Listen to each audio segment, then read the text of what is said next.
നമസ്കാരം. കുറുപ്പത്ത് കുക്കിംഗ് ചാനലിലേക്ക് എല്ലാവർക്കും സ്വാഗതം. ഇന്ന് നമ്മൾ വളരെ എളുപ്പത്തിൽ തയ്യാറാക്കാൻ പറ്റുന്ന ഒരു മാങ്ങ അച്ചാറിൻ്റെ റെസിപ്പിയാണ് ചെയ്യാൻ പോകുന്നത്. ഇത് വളരെ എളുപ്പത്തിൽ തയ്യാറാക്കാൻ പറ്റിയതാണ്. അതിനുവേണ്ടി നമ്മൾ 2 മാങ്ങ എടുത്തിട്ടുണ്ട്. ഇടത്തരം മാങ്ങ ഒരു 500 ഗ്രാമോളം വരും. പിന്നെ 2 ടീസ്പൂൺ ഇഞ്ചി, 2 ടീസ്പൂൺ വെളുത്തുള്ളി ചെറുതായി അരിഞ്ഞത്, 5 പച്ചമുളക്, നല്ല എരിവുള്ള പച്ചമുളകാണ്. നിങ്ങൾക്ക് കൂടുതൽ എരിവ് ആവശ്യമുണ്ടെങ്കിൽ അതിൽ വീണ്ടും ചേർക്കാവുന്നതാണ്. 3 ടീസ്പൂൺ മുളക് പൊടി, എരിവുള്ള മുളക് പൊടിയാണ്. 1/2 ടീസ്പൂൺ മഞ്ഞൾപ്പൊടി, 1/2 ടീസ്പൂൺ കായം പൊടിച്ചത്, 1/2 ടീസ്പൂൺ ഉലുവ, 1 ടീസ്പൂൺ കടുക് ചതച്ചത്. കടുക് ചതച്ചത് നിങ്ങൾക്ക് ഇഷ്ടമുണ്ടെങ്കിൽ ചേർത്താൽ മതി. 1 ടീസ്പൂൺ വെളിച്ചെണ്ണ, 2 ടീസ്പൂൺ നല്ലെണ്ണ. ഇത് താളിക്കാൻ ആവശ്യമായതാണ് ഇത്. പിന്നെ കടുക്, വറ്റൽമുളക്, ആവശ്യത്തിന് കറിവേപ്പില. നമ്മൾ അരിഞ്ഞു വെച്ച മാങ്ങയും ഇഞ്ചിയും വെളുത്തുള്ളിയും ഒരു പരന്ന പാത്രത്തിലേക്ക് ഇട്ട് കൊടുക്കണം.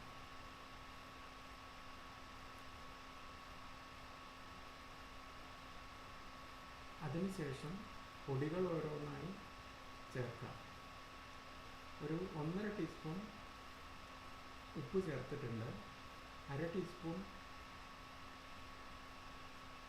മഞ്ഞൾപ്പൊടി, 1/2 ടീസ്പൂൺ കായം, 1/2 ടീസ്പൂൺ ഉലുവ, 3 ടീസ്പൂൺ മുളക് പൊടി.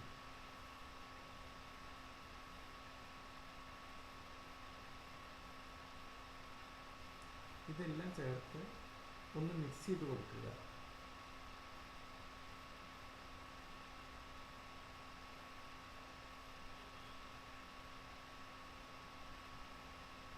ഇനി കടുക് ചതച്ചത് ഇതിലേക്ക് ചേർത്ത് കൊടുക്കുക.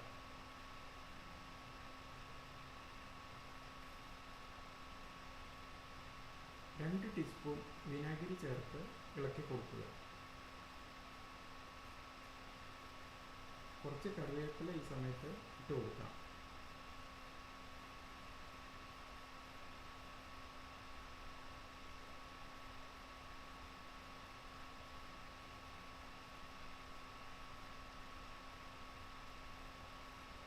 തിളപ്പിച്ചാറിയിച്ച ഒരു 1/2 കപ്പ് വെള്ളം ചേർത്ത് ഇളക്കി യോജിപ്പിക്കുക.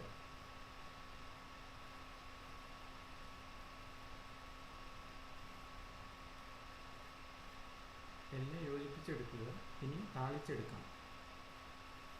2 ടീസ്പൂൺ നല്ലെണ്ണ ഒഴിച്ചു കൊടുക്കുക. നല്ലെണ്ണ ഇല്ലെങ്കിൽ നിങ്ങൾക്ക് ഏതെങ്കിലും ഓയിൽ ഉപയോഗിക്കാം. എണ്ണ ചൂടായിട്ടുണ്ടെങ്കിൽ 1 ടീസ്പൂൺ കടുക് ഇട്ട് കൊടുക്കുക. കടുക് പൊട്ടി തുടങ്ങി 3-4 വറ്റൽമുളക് ചേർത്ത് കൊടുക്കാം.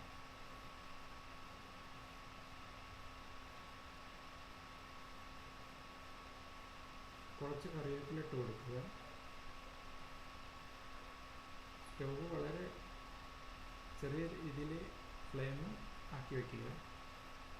കുറച്ച് കായത്തിൻ്റെ പൊടി ചേർത്ത് അച്ചാറിലേക്ക് എല്ലാം കൂടി ഒഴിച്ചു കൊടുക്കുക. നമ്മൾ രുചികരമായ അച്ചാർ ഇവിടെ റെഡി ആയിട്ടുണ്ട്.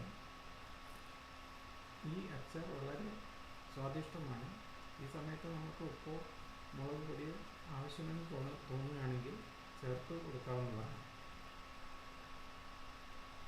ഈ അച്ചാർ നിങ്ങൾക്ക് ഇഷ്ടപ്പെടുകയാണെങ്കിൽ കമൻറ്റ് ചെയ്യുക, ഷെയർ ചെയ്യുക, അതുപോലെ സബ്സ്ക്രൈബ് ചെയ്യുക. വീണ്ടും ഒരു ഓണ വിഭവമായി അടുത്ത ദിവസം.